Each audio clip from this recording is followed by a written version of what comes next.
Want to learn how to build a compiler? Stay for this and future videos to master PLY for Python in Visual Studio Code. The first step is to enter Visual Studio Code. Then we open the folder that we will use to save our parser examples properly. Welcome windows and the AI agent chat will open. We close both of these windows to get ready to start with our coding work. On the upper left side we find options to create new files, create new folders, refresh the view, and collapse existing folders. In this video, we will use figure 4.58 from the Dragon book on compilers, which is a simple calculator for our demonstration. We create a new file named figure 458. The file will open on the right side so that we can start coding the actual example. If it is your first time using VS Code, it will suggest the Python extension. We click Install, wait, then close Windows. In the menu, we select Terminal and then New Terminal.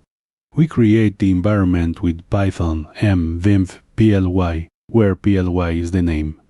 Once the environment is created, we activate it with source PLY bin activate. Note that PLY appears in parentheses at the prompt. To install PLY in the created virtual env, we run pip install PLY. It suggests using an environment, but ours already exists.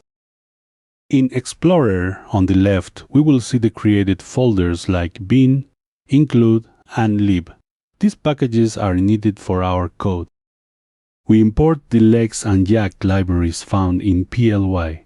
We keep the names Lex and Yacc to reference them when they are being used. We instantiate Lex in a variable named Lexer. We execute the code just to verify that the library is loading correctly here. In the figure, there is a lexical value named digit. This will be the only token we define. We put it in a tuple named tokens. The other tokens will be defined as literals. The difference lies in the convenience of not writing each regular expression. We define a function with def and the name tDigit with parameter t. Inside we create a regex that reads numerical digits. Then we assign t.value with the value received in t.value, applying a cast to an integer. Then we return that integer. We define the tab in tignore. This is to recognize it, and we do not create any function because we want no return value. In the figure, we find the enter symbol or new line. We could recognize it in the grammar or just let it pass with tNewLine.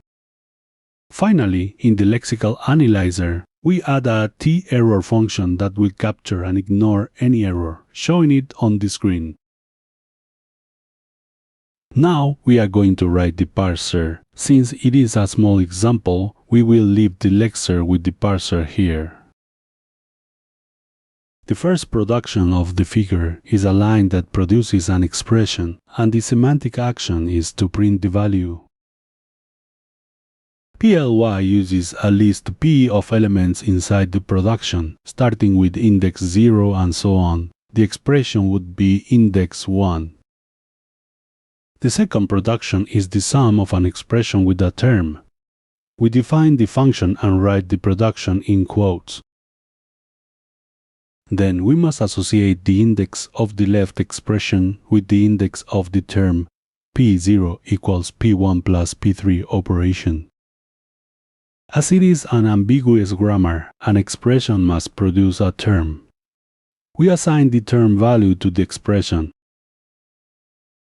As in the previous productions, the last two productions also correspond to the indexes of each element of their production. The next two productions are similar to the sum, but with multiplication we copied the functions to change the names easily. We changed the function name to pterm times, replace the non-terminals term and factor, and associate the multiplication operation. In the other copied production, we set the name pterm factor, change to the non-terminals term, and factor leave the rest the same. The following production is for parentheses. We call it p-factor group. Write the production with literals and the assignment. P0 is factor and P2 is the expression. Note that parentheses, despite being literals, also count as list index positions. The last production is factor that produces digit.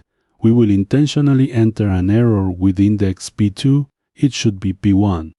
P0 is the factor and erroneously P2 is digit.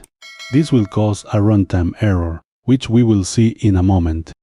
As the last function, we define p-error with parameter p. This function captures any syntax error and shows an error alert.